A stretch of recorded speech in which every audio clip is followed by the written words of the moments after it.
minimizar a ansiedade, minimizar a depressão, porque o mindfulness ele foca no momento presente, né? A depressão é excesso de passado e a ansiedade é excesso de futuro.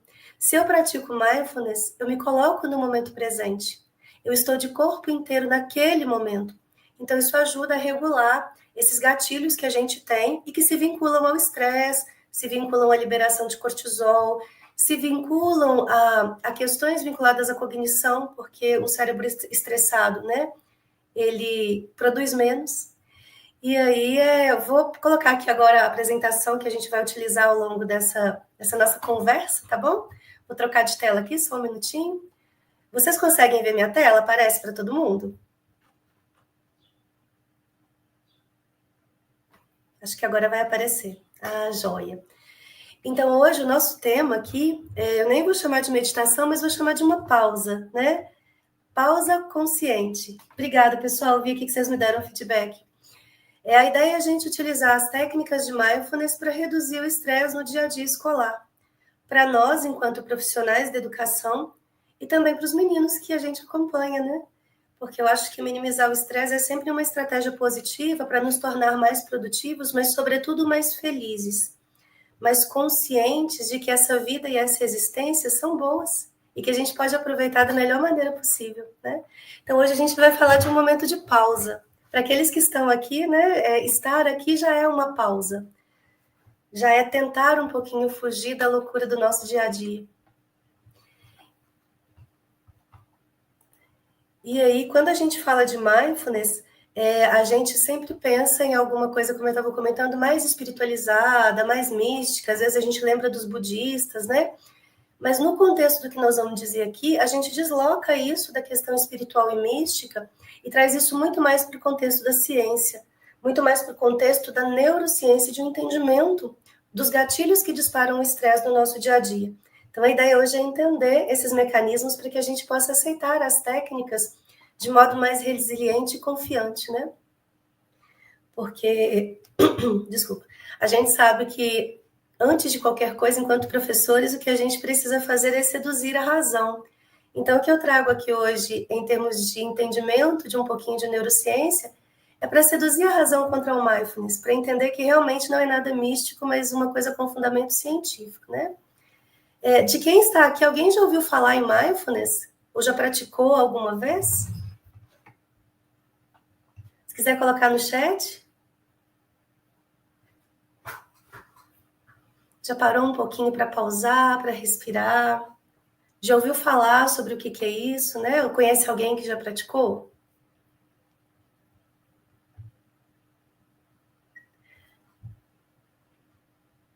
Ah, tô vendo aqui. Glauciane já pratica?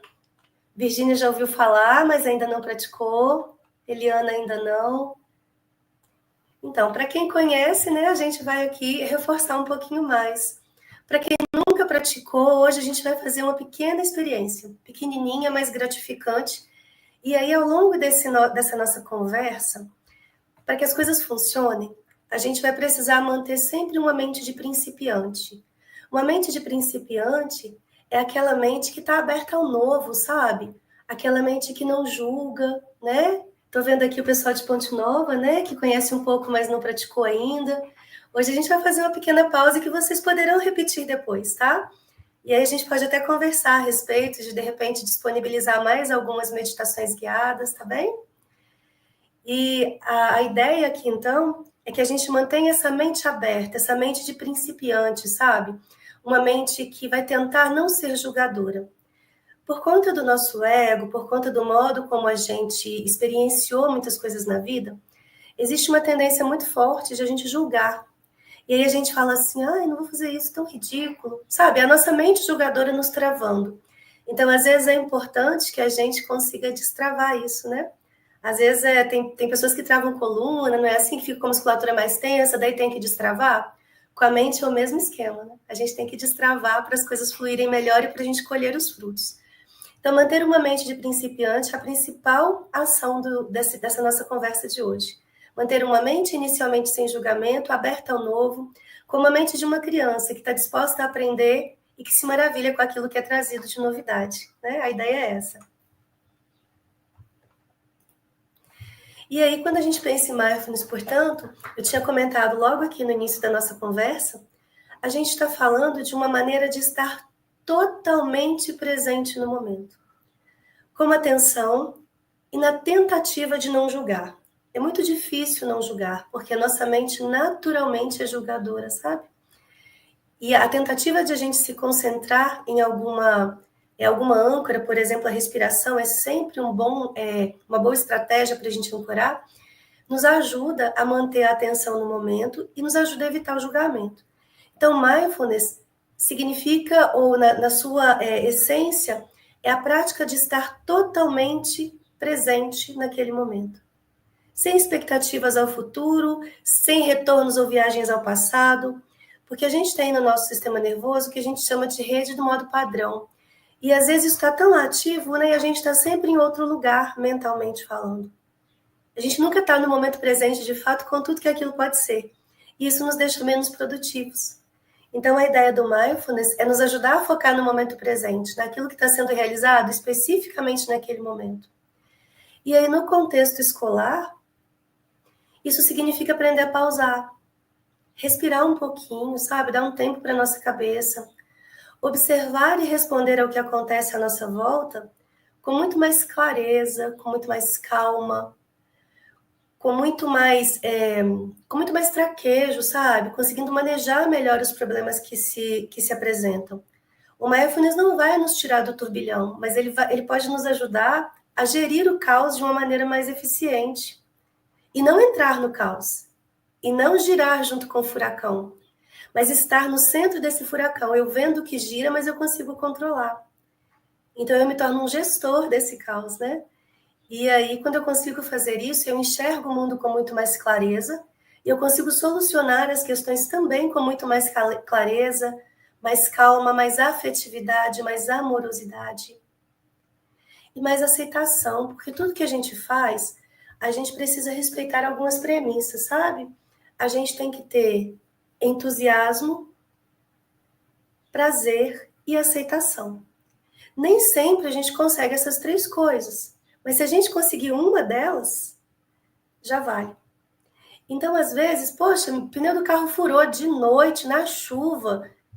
Me dá prazer trocar o pneu do carro? Claro que não. Me dá entusiasmo? Claro que não. Mas eu preciso aceitar, né? Eu aceito aquilo ali, eu preciso trocar o pneu do carro. E aceitar já é um passo importante.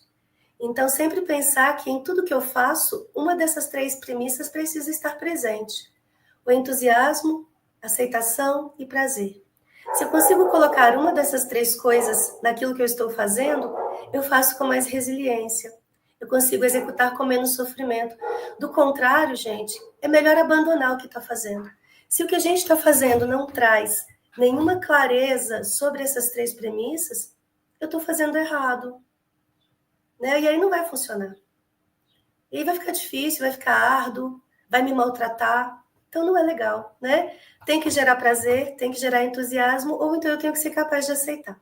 Uma dessas três coisas precisa estar presente. E o mindfulness nos ajuda nessa caminhada. Quando a gente pensa em educação, nós, enquanto professores, a gente está sempre correndo contra o relógio. Principalmente para dar conta do conteúdo no tempo certo. Principalmente agora no final do ano, que as tarefas elas se amontoam e aí a gente precisa dar conta do recado em tempo hábil. A nossa vida pessoal acaba ficando para a hora que der, não é assim? A gente está sempre sem tempo. Quando a gente pensa em mindfulness, é aquele momentinho de parar e dizer, eu vou me dar esse momento. E não é um momento grande não, gente. Às vezes 3, 5 minutos já é o suficiente para resolver o teu dia. O mindfulness vai ensinar a gente a quebrar esse ciclo, sabe? Essa loucura que é o dia a dia. Ele vai ensinar e vai permitir que a gente respire antes de reagir ao caos. Que a gente se torne efetivamente consciente antes de reagir ao caos. Que a gente consiga dar respostas aos problemas que a gente precisa gerir de modo consciente e não mais de modo automático, com respostas fixas, como que normalmente a gente faz, sabe? E aí eu queria trazer um pouquinho sobre a neurociência do mindfulness aqui, para a gente poder conversar. Aquela história de sedução da razão, né? Sob estresse, quando a gente está, principalmente no fim do ano, a gente que é professor está muito estressado, o nosso cérebro entra no modo de luta ou fuga. No modo de luta ou fuga, a gente vai mexer com algumas estruturas neuronais, por exemplo, com a amígdala, não é a amígdala aqui da garganta, né? Essa nomenclatura mudou, que hoje se chama tonsila, mas a amígdala é uma estrutura cerebral. Vamos falar um pouquinho do córtex pré-frontal e do hipocampo. Essas três estruturas vão estar associadas de algum modo ao estresse e à gestão do estresse. Então, sobre estresse, a gente normalmente tende a acionar o modo de luta ou fuga. E a amígdala, essa estruturazinha que está em destaque em vermelho, estão vendo aqui, ó? Em vermelho numa visão lateral, em vermelho numa visão frontal, de modo bilateral aí. A amígdala, ela tem a função de detectar as ameaças e disparar o estresse. O que é importante, né? Mas é importante desde que essa ameaça seja real, desde que realmente haja necessidade da liberação de uma série de substâncias que vão me colocar no modo bater ou correr. A amígdala regula as nossas emoções, especialmente o medo, a ansiedade e a agressão. Então, se essa amígdala estiver em equilíbrio, ok. Mas se ela estiver superativada, ela coloca a pessoa num estresse absurdo, incapaz de gerir determinadas situações de modo eficiente. E a questão aqui da amígdala é que ela funciona como um centro de alarme no nosso cérebro, sabe? E ela não sabe detectar o que é real daquilo que não é. Então, numa situação que me impõe pressão, a minha amígdala entende aquilo como um medo real. E ela dispara esses alarmes e envia sinais para uma outra estrutura que é chamada de hipotálamo. Isso é legal, sabe? Porque isso explica, por exemplo, por que os filmes de terror funcionam bem, né? Porque a amígdala não sabe o que é real e o que é imaginário, e aí a gente entra naquele contexto do filme. Porque ela não consegue fazer essa diferenciação. Então, vocês imaginem que com o nível de estresse isso acontece. Sob pressão, a amígdala interpreta aquilo como um estímulo agressivo e ela vai enviar sinais ao hipotálamo. E o hipotálamo, ele ativa o sistema nervoso simpático. O hipotálamo é essa estrutura em vermelhinho aqui, ó, numa visão frontal, que a gente vê aqui na imagem da tela. O hipotálamo ativa o sistema nervoso simpático, aumenta os nossos níveis de adrenalina, os nossos níveis de cortisol, que são hormônios que vão preparar o nosso corpo para enfrentar o perigo. Então, vai aumentar a frequência cardíaca, vai aumentar a ventilação, a gente vai ficar mais ofegante, né? Vai dilatar a pupila, a musculatura começa a consumir maior quantidade de energia. Isso gera um cansaço muito grande. Quando a gente está estressado, a gente fica muito cansado, a gente fica esgotado. Porque não é só uma questão mental, existe uma questão fisiológica. Uma questão em que essas substâncias liberadas no organismo trazem uma série de consequências. Então, uma amígdala hiperativada, ela envia sinais para o hipotálamo de modo muito constante. Isso leva à liberação de adrenalina e cortisol. Cortisol vai fazer a gente engordar, pode levar a um quadro de desidrose, pode gerar uma série de quadros de somatização, né? Tem uma musiquinha que eu gosto, sabe? Que ela diz assim, toda doença tem fonte na mente, mas essa é mortal, né? Por aí. E aí, então, a ideia é a gente conseguir gerir melhor as ações da amígdala. Isso reverbera no hipotálamo, que faz com que a quantidade de adrenalina e cortisol liberados no nosso corpo seja diminuída. A amígdala, ela está muito associada às nossas memórias emocionais, sabe? Às nossas experiências negativas. Ela pega essas memórias do passado e traz isso para o contexto do estresse. Então, uma pessoa, por exemplo, que teve uma infância muito difícil, às vezes de muita violência psicológica, às vezes física, ou de privação de necessidade básica, essa pessoa tem uma amígdala superativada, então ela tem uma tendência maior ao estresse. Daí, conseguir regular esse quadro é bastante importante, né? Tanto para a gente, enquanto profissionais da educação, quanto para os nossos alunos, quanto para todo mundo, né? Porque o estresse crônico, ele faz a amígdala ficar superativada. Superativada, ela envia mensagens para o hipotálamo e mantém aquele loop infinito de liberação de cortisol e adrenalina. O mindfulness nos ajuda a diminuir o tamanho e a atividade da amígdala.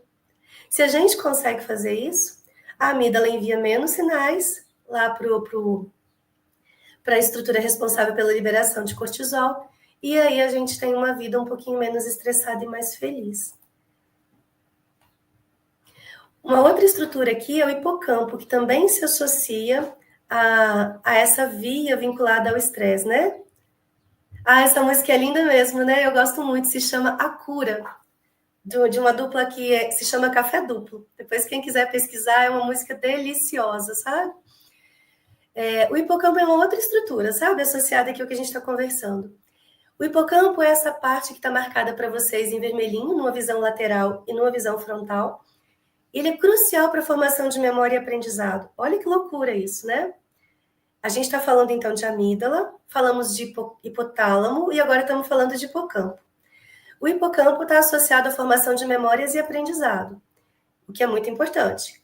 Só que o estresse prolongado, ele reduz a densidade de neurônios no hipocampo. Estão vendo marcado aí numa imagenzinha, numa neuroimagem? Olha, eu marquei o lugarzinho aí onde é o hipocampo, tá? Essa é uma imagem real. Uma pessoa sob estresse muito prolongado, gente, ela reduz a quantidade de neurônios no hipocampo. Vocês imaginem, é uma área associada à memória e aprendizado. Se eu reduzo a quantidade de neurônios, a densidade de neurônios nessa região, esses dois processos se tornam muito prejudicados. Então, olha o que o estresse faz no nosso cérebro, que negócio maluco, e por que é importante a gente aprender a controlar isso, né? O mindfulness, ele consegue aumentar a densidade de matéria cinzenta no hipocampo, porque ele promove a neurogênese. Como ele diminui o estresse, ele dá a chance de o hipocampo se recuperar. E aí há a formação de novos neurônios, né? Isso ajuda a recuperar as funções cognitivas que foram prejudicadas pelo estresse. Eu tive Covid, gente, 4 ou 5 vezes. E a gente sabe que existe uma reverberação no sistema nervoso, né? E o mindfulness foi uma coisa que me salvou, porque eu fiquei com a memória muito ruim durante muito tempo. E aí eu comecei a praticar mindfulness mais intensamente e eu colhi bons frutos disso, sabe?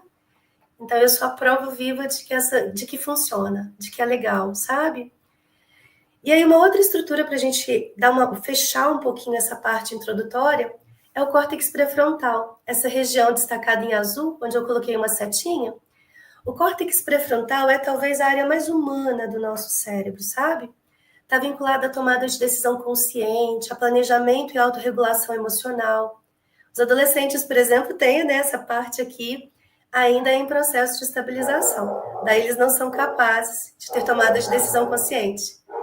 É necessário que um adulto empreste o córtex pré-frontal para eles, sabe? As decisões costumam ser complicadas nos adolescentes. O córtex pré-frontal, ele se torna muito mais forte e com muito mais capacidade de desligar a reatividade emocional da amígdala se a gente pratica mindfulness. Então, observa o quanto de benefício em termos de sistema nervoso a gente colhe quando a gente pratica mindfulness, né? E aí, se a gente leva isso tudo em consideração, a gente entende que é muito importante unir o corpo e mente, né? E não enxergar como coisas desassociadas.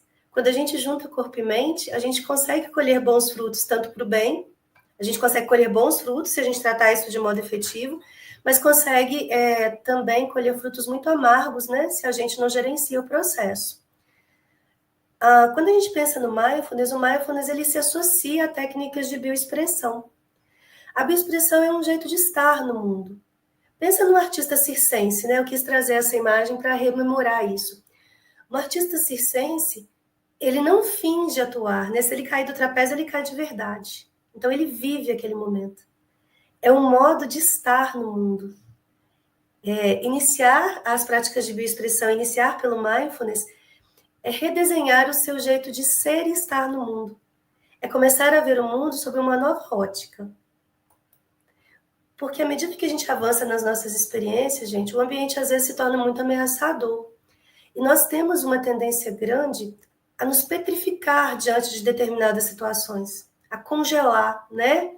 E quando isso acontece, a gente começa a dar respostas fixas, respostas que não são pensadas, que não são conscientes, mas que se tornam fixas, independente dos nossos processos mentais, porque a gente congelou, a gente petrificou diante de alguma situação, sabe? Quem traz essa fala é o Lowen, ele foi um estudioso de Reich foi discípulo de Freud, né? Reich era um psiquiatra. E aí ele traz isso, né? Que diante de algumas situações a gente se petrifica e começa a dar respostas fixas. O mindfulness ajuda a tirar essa petrificação, sabe? Ajuda a nos tornar mais flexíveis diante das circunstâncias que a vida nos apresenta. E aí, quando a gente pensa nisso, sabe? Eu gosto muito dessa escultura que está na tela. Isso é uma escultura da Camille Claudel, não sei se todos conhecem. Camille Claudel é muito famosa, né? Essa escultura é uma parte de uma escultura maior que se chama A Suplicante. A Camille Claudel, ela foi amante do Auguste Rodin e uma vida ele prometeu que deixaria a esposa para ficar com ela, mas isso nunca aconteceu. A Camille vivia sempre no futuro, né? Pensando em como teria sido ou como seria aquela vida. E não há nada mais destrutivo do que uma vida anulada e contrariada por esperanças frustradas. Não estar no momento presente é muito difícil, né? E aí a Camille, no caso dela, ela termina a vida no sanatório.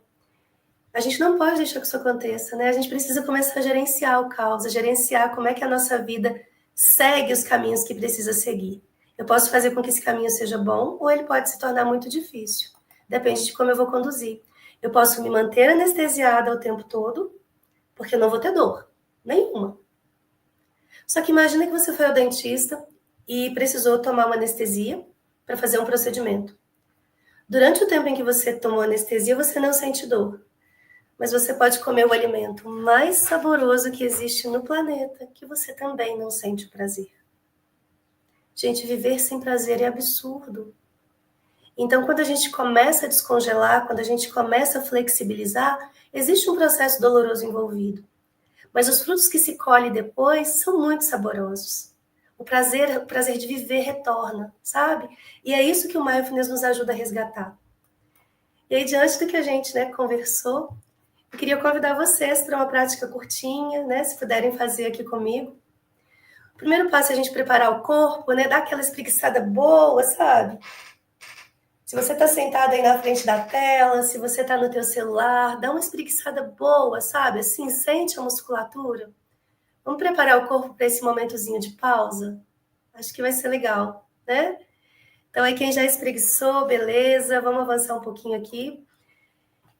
Pensa agora, se você está sentado de frente do computador ou está com o teu celular, senta de uma maneira confortável, de um jeito que você possa se sentir bem, que não te traga tensão, sabe? Que você fique relaxado.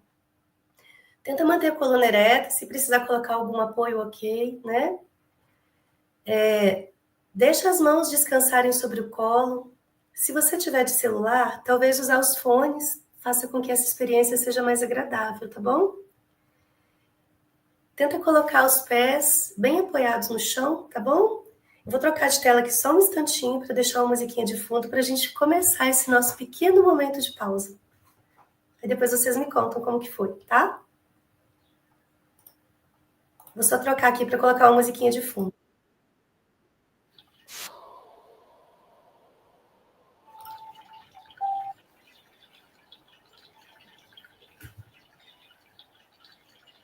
Um instantinho.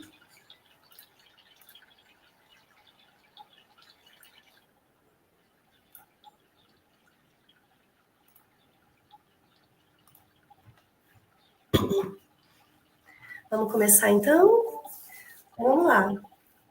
Tenta ficar numa postura bem relaxada.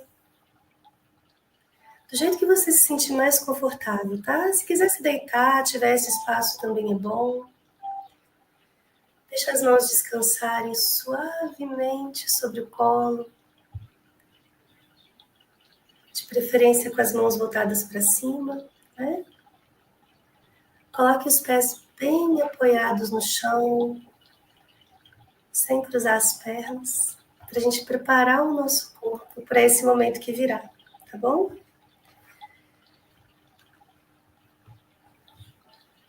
Para quem quiser, pode fechar os olhos, porque ajuda a reduzir as distrações, né? Vai ajudar a concentrar na respiração. Para quem tem dificuldade de fechar os olhos, foque a visão num ponto, ou mire a visão num ponto, em alguma coisa 1 metro à sua frente.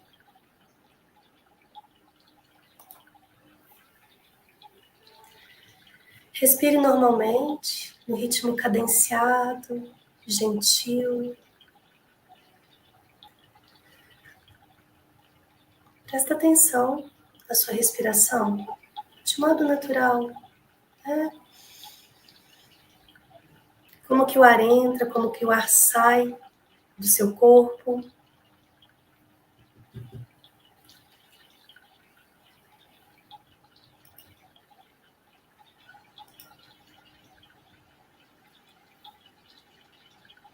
Inspire.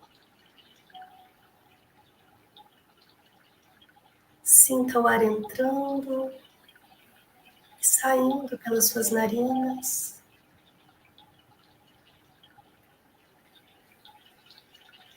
Dê atenção à temperatura do ar.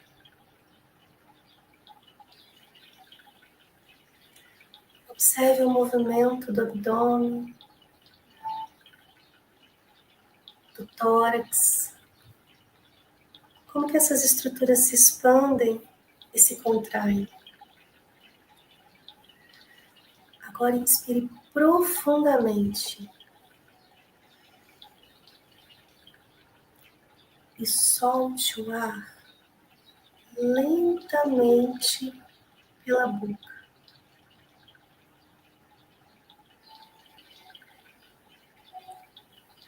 Ao inspirar,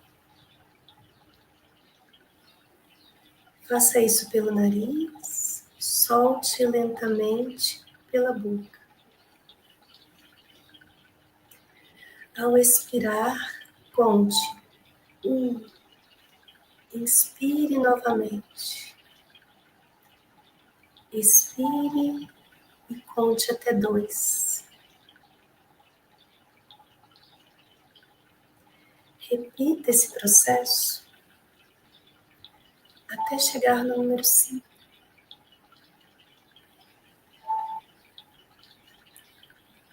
Recomece do. Isso ajuda a manter o foco.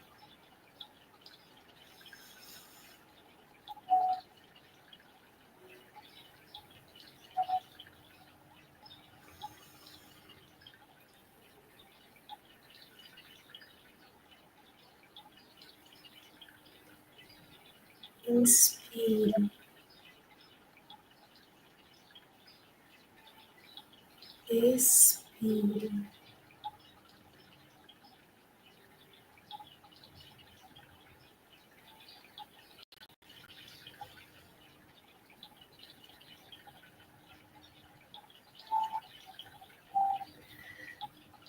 Fazer esse movimento apenas por 3, 5 minutos no seu dia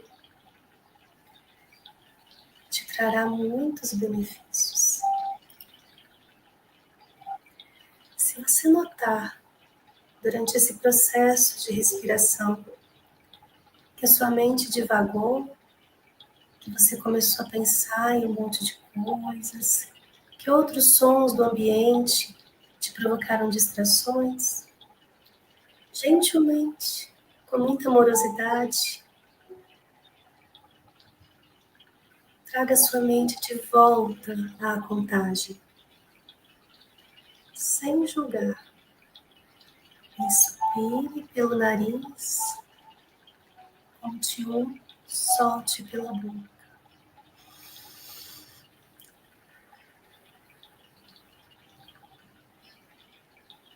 Mais uma vez. Agora conte 2.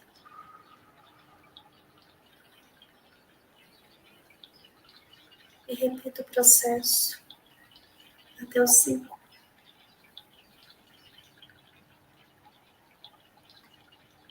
Sinta a calma desse momento. Se permita viver esse momento.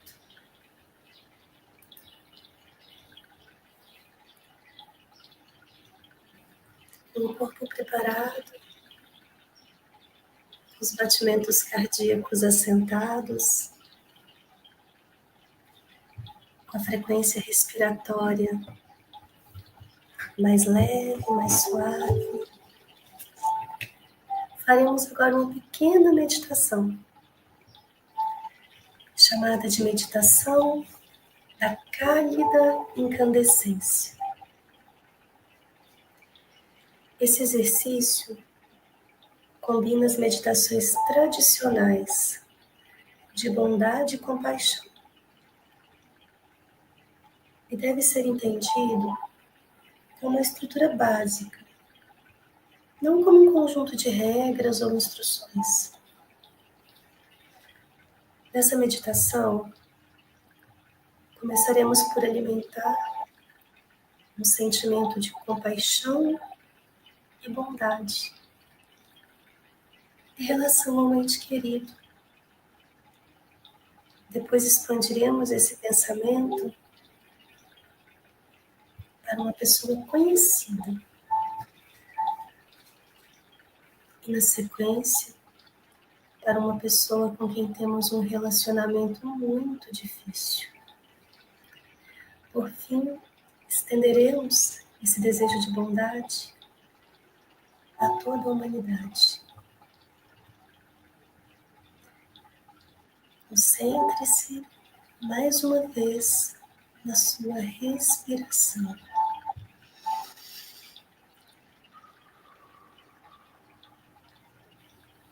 Sinta a temperatura do ar que entra e que sai do seu corpo.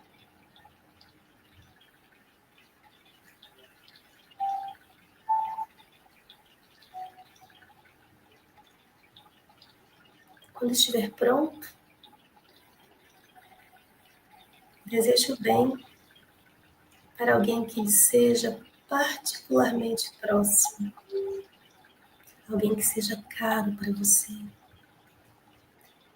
Recite mentalmente essas palavras. Todos os seres desejam a saúde e a felicidade.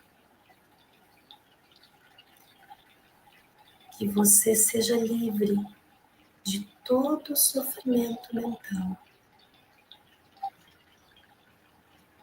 Que você seja livre de todo sofrimento físico. Que você goze de alegria e tranquilidade. Emane sentimentos de bondade, de alegria, de saúde, para alguém que lhe seja caro, para alguém que você ame profundamente.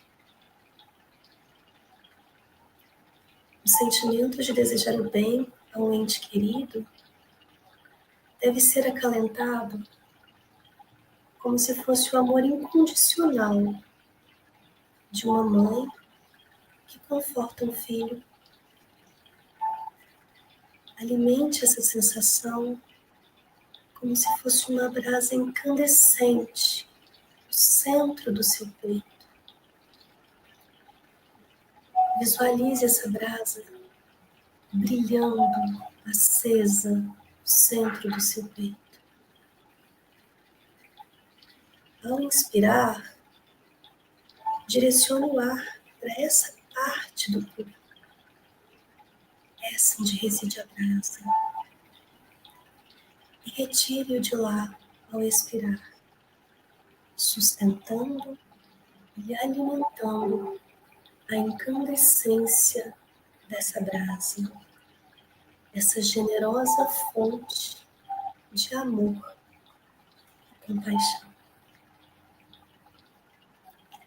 Lembre-se de uma situação em que essa pessoa que você ama muito tenha sofrido.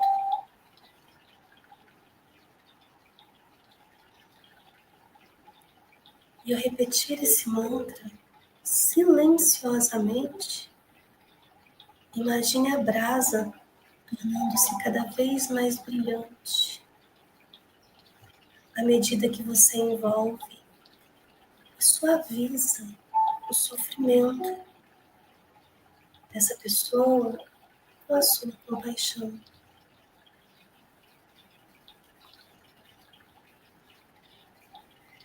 Dirija agora os mesmos sentimentos para você mesmo. A autocompaixão é importante.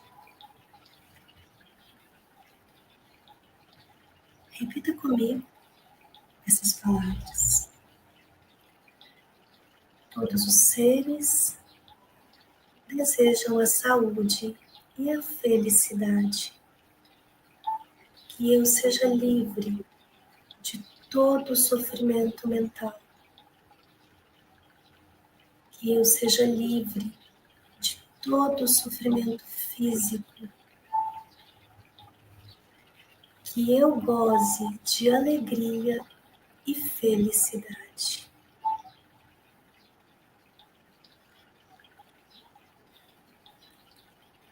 Observe os pensamentos e os sentimentos que surgem em você, mas não os desenvolva. Não tente entender. Lembre-se de uma situação em que você sofreu muito. Foi muito dolorido. E dirija para você mesmo,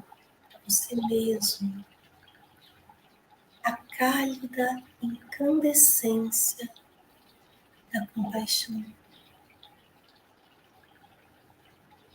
O mesmo desejo de aliviar esse sofrimento.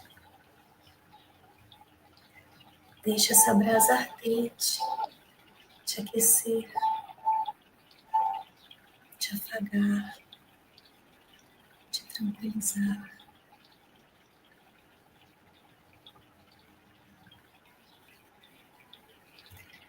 Vamos agora fazer a mesma coisa com uma pessoa que é conhecida.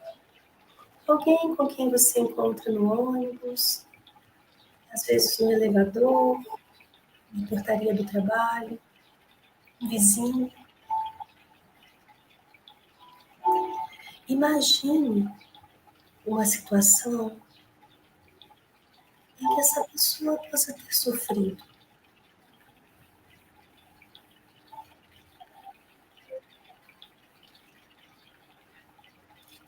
E repita essas palavras, direcionando a cálida incandescência dessa brasa vibrante no seu peito para essa pessoa. Todos os seres desejam a saúde e a felicidade. Que você seja livre de todo o sofrimento mental. Que você seja livre de todo o sofrimento físico. Que você goze de alegria e tranquilidade.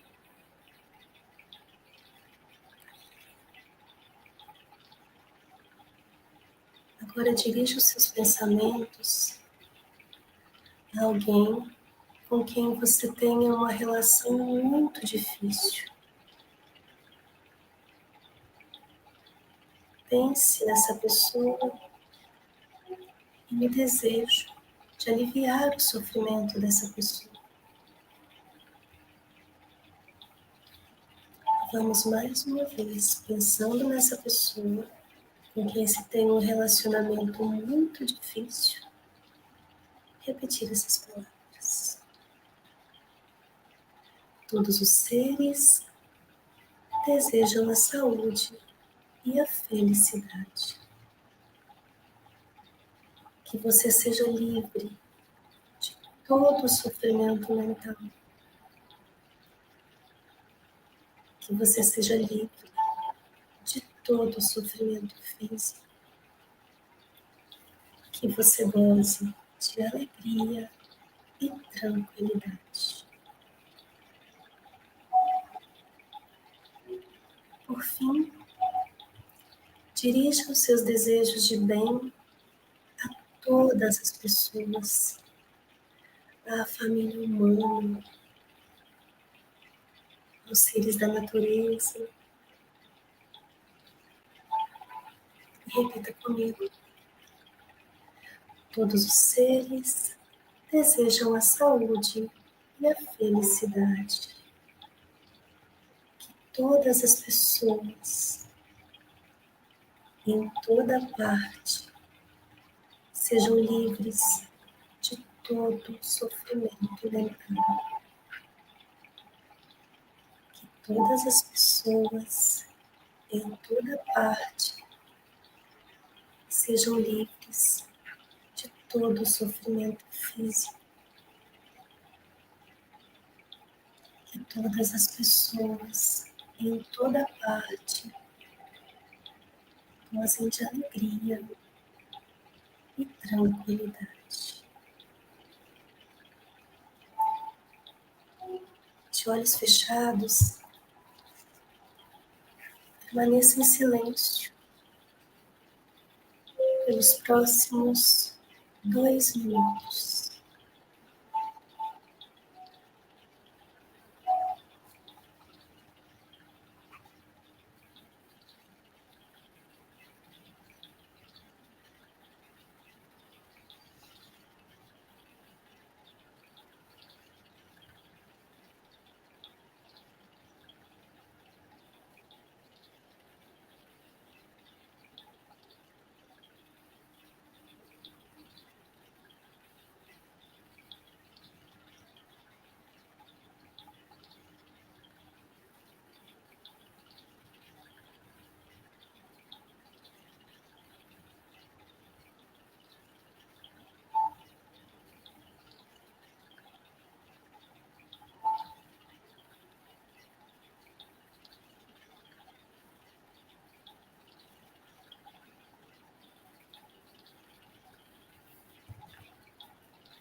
Você ouvirá agora 3 badalos.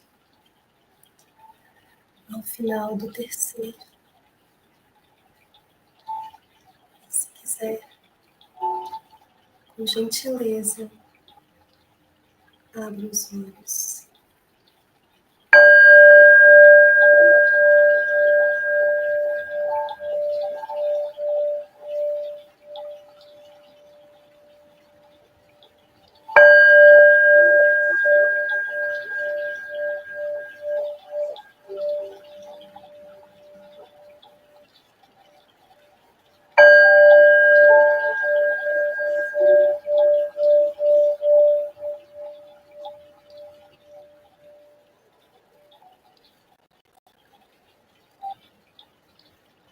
Movimente suas mãos, movimente seus pés. Lentamente, vamos trazendo o corpo de volta. Com esse sentimento de amorosidade, de bondade, com esse coração agora afagado, né? Essa meditação que nós fizemos é conhecida como meditação da compaixão. O simples fato de desejar o bem para outra pessoa faz com que a gente se sinta melhor, né? Percebi aqui que eu tô com um errinho aqui na palavra incandescência, né?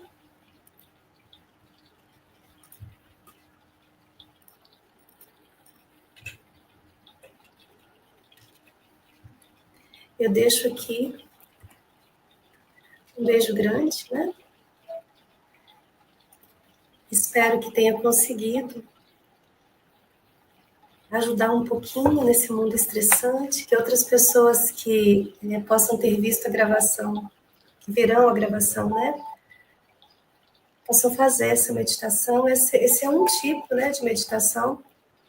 E Aquela pausa da respiração a gente pode fazer em sala de aula com os estudantes, a gente pode fazer antes de entrar num tipo de tarefa mais difícil, porque isso nos ajuda a centrar, a colocar o corpo de volta no lugar, né? Então, agradecer aí, muito obrigada a oportunidade de trazer um pouquinho sobre